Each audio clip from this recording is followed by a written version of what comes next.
오늘 본문은 참으로 하나님의 심판이 얼마나 무서운가라는 것을 우리가 생각하게 합니다.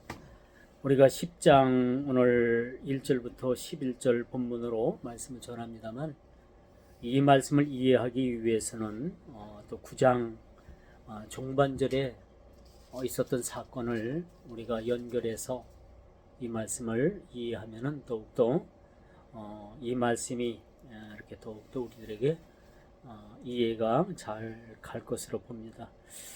자, 하나님께서는 죄에 대해서 그렇게 무서운 심판이 있게 된다는 사실 늘 우리는 염두해 둬야 됩니다.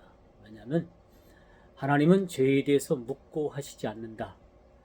한 죄인이 죄를 지어서 그 죄를 회개하면 하나님께서는 그 죄에 대해서는 더 이상 어떤 그런 다시 언급이 없지만은 그 죄를 계속해서 그 하나님 앞에 회개할 줄 모르고 그 죄의 죄를 쌓게 된다면 반드시 하나님께서는 심판하시는 것이죠. 오늘 이 본문의 말씀도 이젠 아합 왕가에 대한 하나님의 심판입니다. 이 아합 왕가에 대한 하나님의 심판은 이미 엘리야 시대 때 하나님께서 그 아합에 대해 가문에 대해서 아합의 집에 대해서 심판하시겠다라고 하시는 그런 예언의 말씀이 있었습니다. 그래서 여러분, 우리가 하나님께서는 죄에 대해서 무서운 심판을 하시지만은 인간도 마찬가지. 인간 편에서 봐도 인간은 여러분 보복 심리가 있잖아요. 그렇죠? 그 인간의 죄 중에 하나가 뭐냐 하면은 내가 어떤 화를 당하나 내 어떤 불이익을 당하든지 어떤 나에게 기분 나쁜 말을 듣는다든지 하면 저 사람에 대해서 내가 어떻게 할까? 어떻게 하면 내가 이 억울함을 풀을까? 라는 어떤 보복 심리를 가지고 있다는 거죠. 운전하는 분들도 마찬가지입니다. 가끔 보면은 참 잘못 운전을 해서 좀 서로 미안하다 하고 그렇게 표시를 주면 되는데 어떤 분들은 따라와서 보복을 해요. 그래서 앞서가지고 브레이크를 밟는다든지 급정거를 한다든지 또 뭐 여러 가지로 보복 운전을 하는데 이게 교통법상 아주 이제 요즘 크게 걸리게끔 돼 있어요. 그래서 내가 어떠한 불이익을 당해도 일단은 보복 운전을 하게 되면 보복을 운전한 내 자신이 먼저 그런 법적인 책임을 져야 된다는 것을 우리는 이젠 잘 알아야 되겠죠. 여러분, 어떤 사람은 길을 가다가 누가 기분 나쁘게 쳐다본다고 해서 그 사람을 따라가 가지고 아주 살인까지 저지르는 그런 만행을 그렇게 저지르는 모습들을 우리가 보게 되는데, 이것이 어떤 연유에서 이런 일들이 있느냐? 인간의 심정이 너무나도 악하다. 사람들은 점점점 악하게 그렇게 마음들이 변해진다라는 거죠. 그렇죠? 예전엔 그런 말이 있었어요. 농촌 시골은 천사가 지배하고 도시는 사탄 마귀가 지배한다라는 말이 있었는데, 요즘은 농촌도 만만치 않습니다. 농촌도 만만치 않고요. 농촌도 도시 이상으로 그렇게 천사가 지배하는 곳이 아니라 거기도 역시 사탄이 많은 그런 일들을 꾸며내는 그런 곳이라고 우리가 볼 수가 있겠죠. 자, 오늘 본문의 말씀은 끔찍하리만큼 무섭고도 소름 끼치는 장면들이 등장을 하죠. 그렇죠? 그래서 아합의 아들, 그때 당시 아합의 아들이 그 왕자들이 70명이나 됐다고 했어요. 이 70명을 가르치는 그런 어떤 선생들도 있을 것이고, 또 어떤 그 지역에 어떤 지역 유지들도 있을 것이고. 그런데 이제 하나님께서는 아합 가문을 멸망시키기 위해서 아합의 그런 자손들에 대해서 모두를 다 멸하려는 그런 하나님의 심판이 있음을 우리가 보게 되는 것이죠. 그래서 하나님께서는 예고하신 바와 같이 아합 왕가의 심판에 대한 예고를 이미 엘리야 시대 때 그 제약성의 무도함을 지적하고 심판을 예고한 바가 있다는 거죠. 하나님은 우리가 죄를 지면 즉각적으로 그렇게 죄에 대해서 심판하시는 분이 아니라 회개할 길을 주시는 거예요. 시간을 두고 돌이킬 기회를 주십니다. 그리고 그 돌이키고 할 시간을 주시지만은 끝내 돌이키지 아니하고 끝내 그 제약에서 그가 돌이키지 않으면 하나님은 정하신 그 시간을 따라서 심판을 하게 되는 거예요. 오늘 우리가 교독한 그 오늘 본문의 1절부터 11절도 그 하나님의 심판의 일환이라고 볼 수가 있습니다. 하나님께서는 아합의 가문을 반드시 심판해서 그 가문을 끊어버리리라고 했거든요. 그래서 그 자손에 대해서 다 하나님께서는 그렇게 심판을 내리고 있는 사실을 우리가 보게 됩니다. 되게 되는 것이죠. 자, 엘리사의 시대에 이런 심판을 하나님께서 예고하셨다라면 그동안의 시간이 많이 흐르지 않았습니까? 정확한 시간은 알 수 없습니다만 적어도 몇십 년은 시간이 흐른 상태라고 우리가 보겠죠. 이러한 하나님께서 심판하시겠다라고 하면서도 당장 심판하시지 아니하시고 많은 세월의 시간을 준 것은 어떤 연유가 있을까? 이렇게 하나님의 심판을 예고한 상태라고 한다면 그동안의 아합 왕가는 자중했어야 되겠죠. 자신들을 돌아봤어야 되겠죠. 하나님께서 반드시 심판을 예고했는데 그 심판을 겸허히 받아들이고 회개했어야 되는 그런 상황이었다라는 겁니다. 하나님은 우리가 죄를 졌다고 해서 즉각적으로 그냥 심판을 내리시는 그런 하나님이 아니시라 참고 기다리십니다. 그렇죠? 아무리 흉악한 죄를 졌어도 참고 기다리시는 거예요. 회개할 길을 하나님께서 열어주시는 겁니다. 돌이킬 길을 주시는 겁니다. 그래서 아합 왕가에 대한 하나님의 심판은 이젠 그 아합 왕을 지나서, 그렇죠?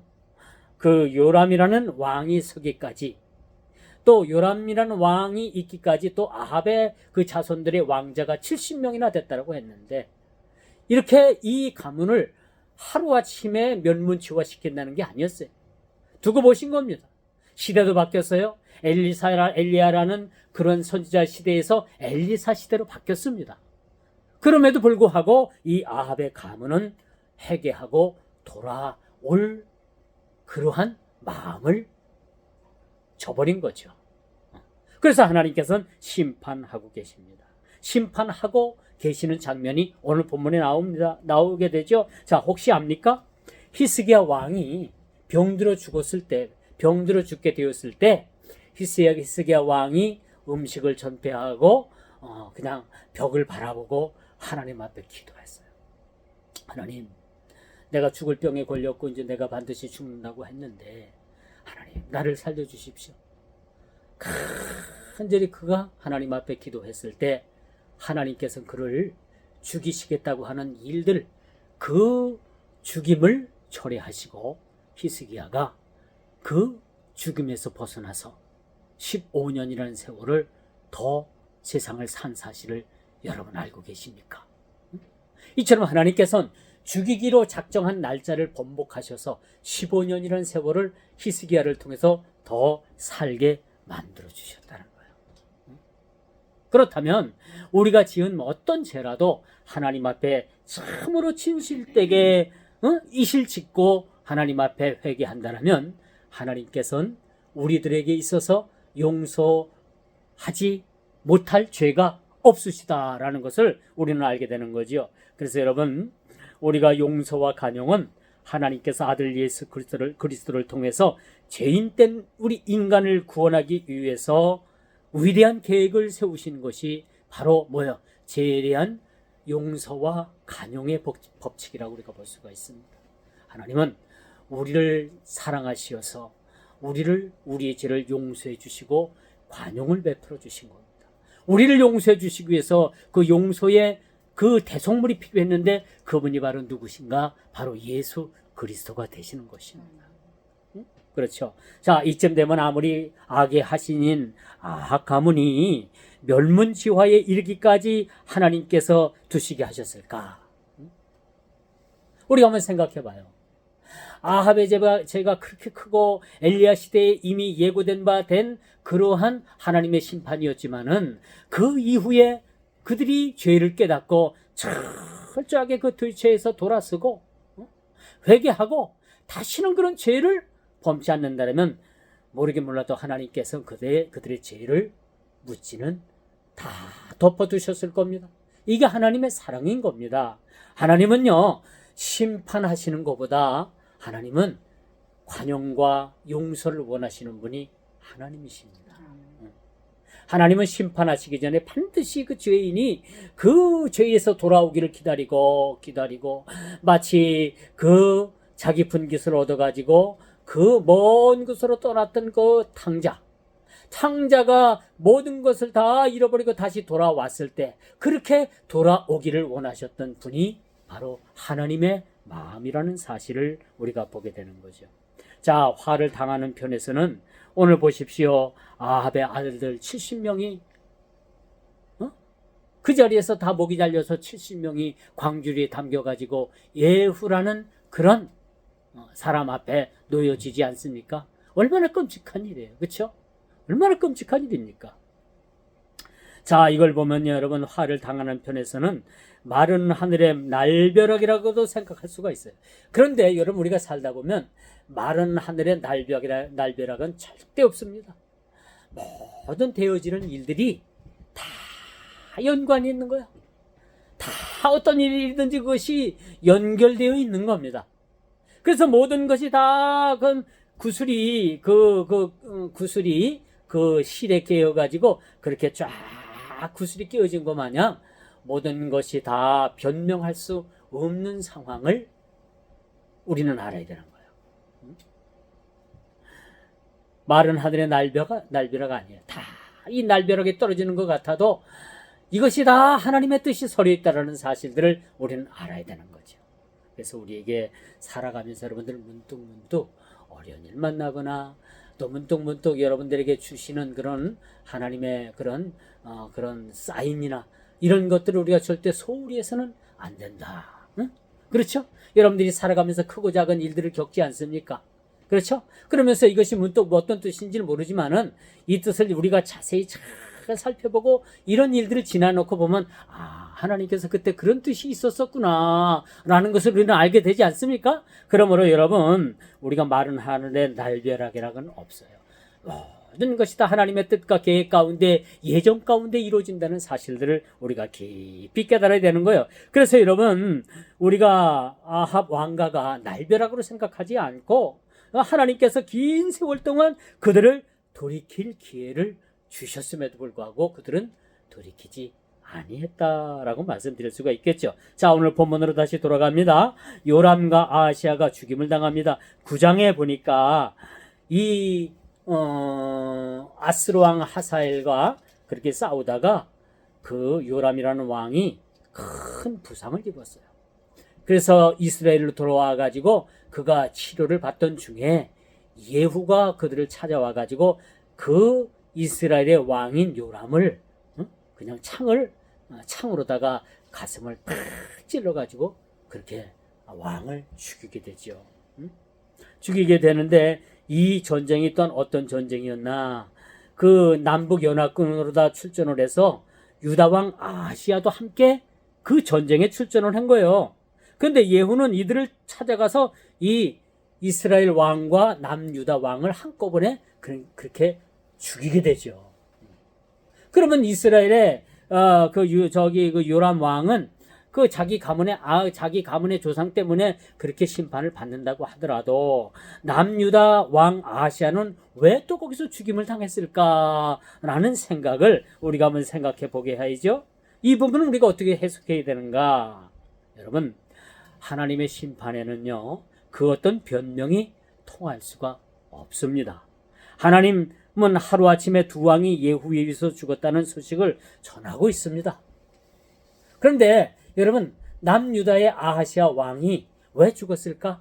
그도 하나님께서 보시기에 마땅히 죽을 자리가 그 자리였기 때문에 죽을 수밖에 없다라는 사실을 우리는 성경을 통해서 그렇게 이해를 해야 되는 것이죠. 자, 두 번째, 아합의 처인 이세벨이 죽게 됩니다. 그렇죠? 이건 9장 종반절에 이렇게 나옵니다만, 성경은 이 이세벨이 여러 가지 제약 가운데서도 나봇의 포도원을 뺐는데 아주 결정적인 역할을 했어요. 아합이라는 왕 위는 그냥 그 나봇의 포도원을 뺏지 못하니까 몸져 그냥 이불을 뒤집어 쓰고 누웠다고 했잖아요. 근데 그 부인인 이세벨이 왜 그러느냐 자초지종을 묻고 결국은 나봇을 죽음으로 몰아넣고 나봇의 포도원을 뺏는 악행을 저질렀다는 사실을 우리가 보게 됩니다. 이 밖에도 선지자 엘리야를 겁박해가지고 엘리야가 그 광야로 도망을 하게 하는 그러한 일들을 서슴지 않았다는 거죠. 자, 나봇의 포도원을 뺏었는데 결정적인 악역의 역할을 한 그러한 캐릭터가 바로 누구냐? 바로 이세벨입니다. 이세벨. 이 여자는 엘리야를 극도의 불안과 공포에 몰아넣었던 장본입니다.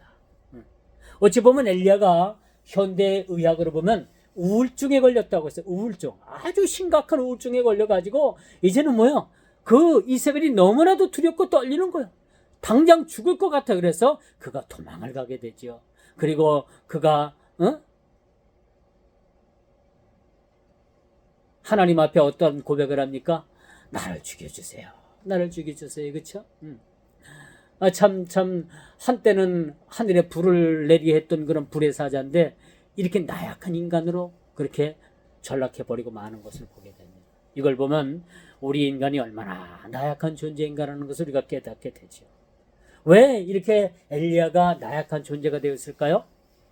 그것은 엘리야를 이세벨이 뭐라고 그렇게 협박을 했냐면은 당신을 내가 죽이겠다 라고 하니까 순간적으로 두려운 마음이 생겨가지고 엘리야는 광야로 도망을 치게 됐다는 사실을 우리가 보게 되는 겁니다.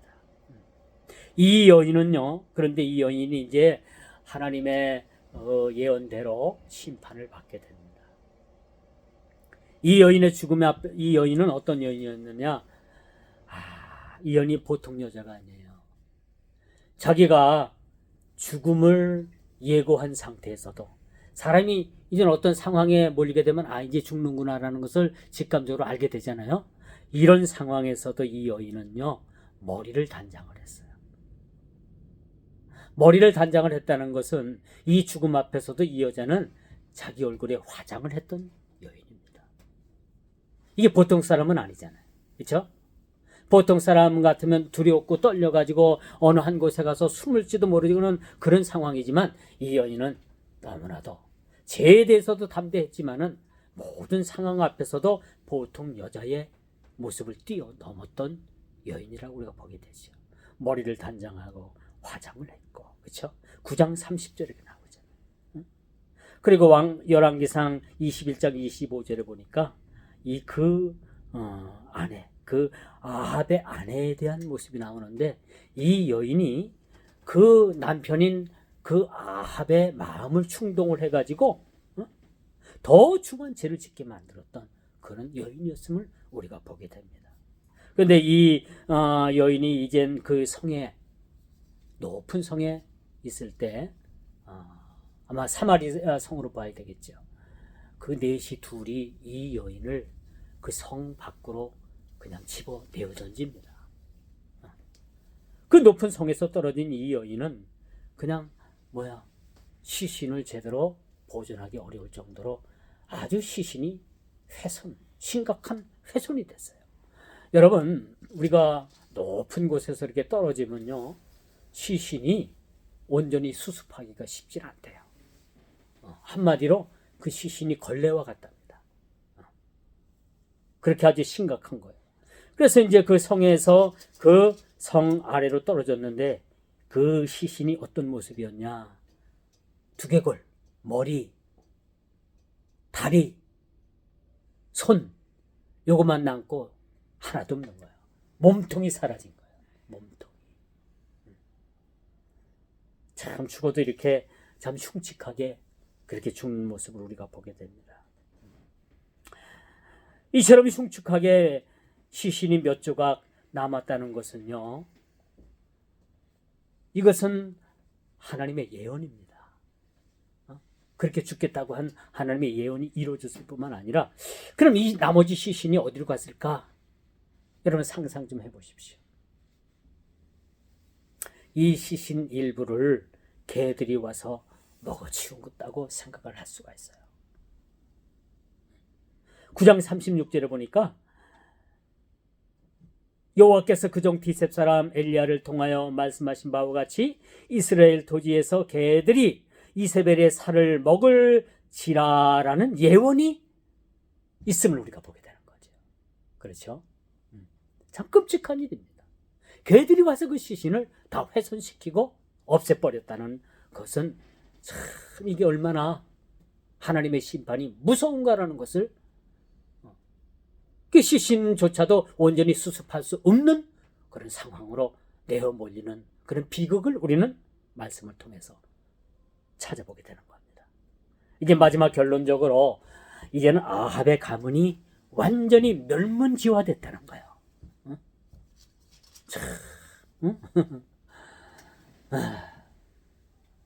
한 가문이 이렇게 멸문지화 당한다는 거 끔찍한 일이지 않습니까? 끔찍한 일인가요? 왕자 70명을 붙잡아 죽이고 그들의 머리를 광주리에 담아 이스라엘 예후에게로 보내줬더라. 10장 7절에 그렇게 말을 했어요. 얼마나 끔찍한 일입니까? 얼마나 그 죄가 중요했으면은 그 아합 가문의 그 자식들이, 그 자손들 왕자 70명이 한날 한시에 죽어서 그 목이 광주리에 담겨가지고 이스라엘 예후에게 그것이 앞에 놓여졌던가? 이건 비극 중에 비극입니다. 전쟁의 비극 중에서 이런 비극은 없을 거예요, 사실은. 그렇지 않겠습니까? 그런즉 이제 너희는 알라, 여호와께서 아합의 집에 대하여 하신 말씀은 하나도 땅에 떨어지지 아니하리라. 여호와께서 그종 엘리야를 통하여 하신 말씀을 이제 이루셨다라고 10장 10절에 그렇게 말해주고 있어요. 그동안에 하나님께서는 참 바라고 바란 것이 무엇이었을까요? 그래도, 그렇죠? 그래도 시간을 줬으면 너희가 깨닫고 돌아와야 되지 않았겠느냐라는 그런 뉘앙스를 우리에게 주고 있습니다. 10장 10절은 이 말씀을 이루셨다라고 그렇게 말씀으로 끝냅니다. 저도 이 말씀의 결론을 내릴게요.